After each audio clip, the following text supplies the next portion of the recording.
মাজত সন্মুখীন হ'ব লগা হৈছে। আমাৰ এতিয়া মাটিৰ সমস্যা আজি ক'বলৈ গ'লে আজি বহিৰাগত বিভিন্ন ধৰণৰ মানুহ আমাক চিনি নোপোৱা আমাক সন্মান কৰিব নজনা মানুহ আহি আজি আমাৰ আশে পাশে আজি বহিবলৈ ধৰিছে আৰু বিভিন্ন ধৰণৰ আমাক অত্যাচাৰ চলায়, হয়নে নহয়?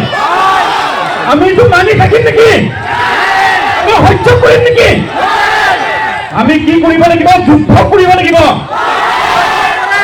আমি আৰ্মি হ'ব লাগিব, একজন আমি যুদ্ধও হ'ব লাগিব, ৱাৰিয়ৰ হ'ব লাগিব। সংঘাতৰ পৰা আদি কৰি আমি এতিয়ালৈকে আপোনালোকৰ লগত আছো আৰু আমি কেতিয়াও পিছ হুকিব নালাগে, আমি আগুৱাই যাম।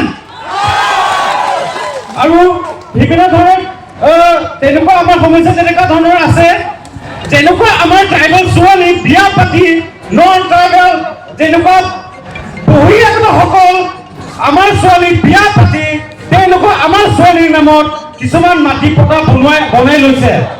এইটো আমি লিগেলি কাম কৰিব লাগিব। ইয়াত কোনো বিহাৰী বঙালী দাদাগিৰি নচলিব। ইয়াত চলিব কেৱল ট্ৰাইবেল কাৰ্বি তিৱা বড়ো হ'ব। ইয়াত খিলঞ্জীয়া ধূপধূপৰি থাকিব লাগিব। ইয়াত আমাৰ তিৱা কাৰ্বি বড়ো গাৰো বুলি আমাক ভাগ ৰাজনীতিত ভাগ কৰি আৰু বহুত ৰাজনীতি আৰু এতিয়া আমি ৰাজনীতি নকৰো, ডাইৰেক্ট যুদ্ধ কৰা হ'ব। এবাৰ যুদ্ধ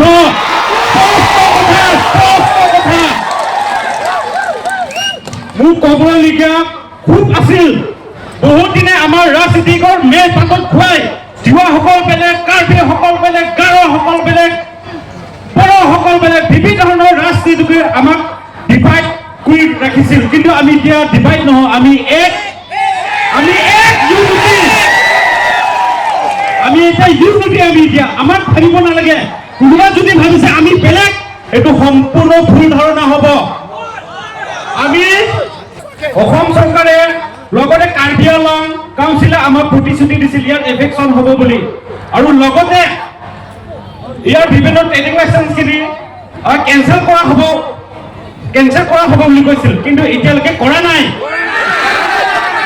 দুৰ্ভাগ্যজনক আমাৰ যুঁজখন মানে লেহেম হৈ যোৱা নাই। তাৰমানে আমাৰ ফাইটটো এতিয়াও লেহেম হৈ যোৱা নাই। ফাইটটো আৰু এইটো ষ্টাৰ্টিং হয়।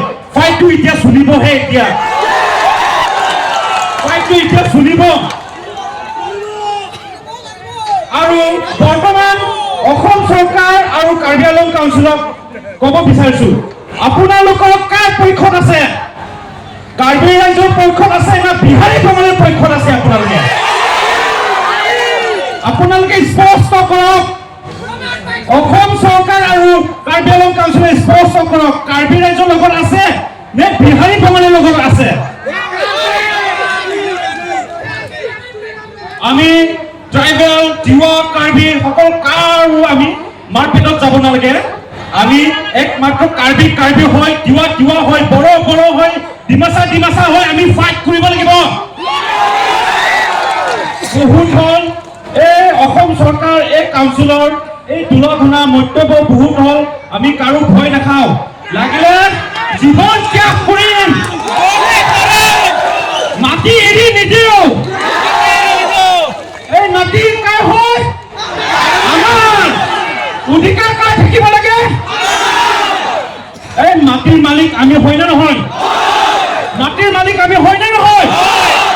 যদি হয়, ইয়াক বেলেগে বঙালী বিহাৰী আহি কিয় আমাৰ মাটিত আছে? আমি এতিয়াৰ পৰা প্ৰয়োজন হলে হাতত দা ধৰি আমি খেলিব লাগিব। বহুত হ'ল আৰু আমি আগতীয়াকৈ কৈছো যে যিটো আন্দোলন কাৰ্বিত হৈছে সেইটো কোনো এটা সংগঠনে নেতৃত্ব দিয়া বা ব্যক্তিৰ নেতৃত্ব দিয়া সেইটো নহয়, গোটেই সমাজে নেতৃত্ব দিছে। গতিকে চৰকাৰৰ লগত যিটো আলোচনা হৈছে, যি প্ৰতিশ্ৰুতি, যি সিদ্ধান্ত লৈছে, এই গোটেই সিদ্ধান্তলৈকে ৰাইজৰ লগত আমি আলোচনা কৰাৰ বাবে মই আগতীয়াকৈ জনাই আহিছো। এই গোটেই বিষয়টো আমি আলোচনা কৰিছো আৰু কিছুমান সিদ্ধান্ত লৈছো, যিটো আমি সন্তুষ্ট নোহোৱা সিদ্ধান্তখিনি কৰবাত হয়, কৰবাত কাৰ্যকৰী কৰা হৈছে, কৰবাত কৰা দেখিছো, কৰবাত উচ্ছেদ কৰা দেখিছো, কিন্তু বহুখিনি আৰু অসম চৰকাৰৰ পৰা ত্ৰিপাক্ষিক এটা বৈঠকৰ কাৰণে তেওঁলোকে কৈছিলে, কিন্তু এই ত্ৰিপাক্ষিক বৈঠকটো তেওঁলোকে পিছুৱাই থকা যেন আমি দেখিছো। এইটো বিষয়টোক লৈ পেলাই যিটো ৰাইজে বা ৰাইজৰ মজিয়াত এটা আলোচনা, এই আলোচনাত আমি সন্তুষ্ট নোহোৱাটো আমি ৰাইজৰ মতামতখিনি পাইছো। যিহেতু সন্তুষ্ট পোৱা নাই, আমি এই গোটেই ভূমিক লৈ পেলাই আমাৰ সুৰক্ষা অস্তিত্ব বা এই গোটেই কাৰ্বি আংলং সমস্যাটো লৈ পেলাই পুনৰ কাৰ্বি আংলঙত এটা আন্দোলনখিনি আৰম্ভ হ'ব গৈ আছে।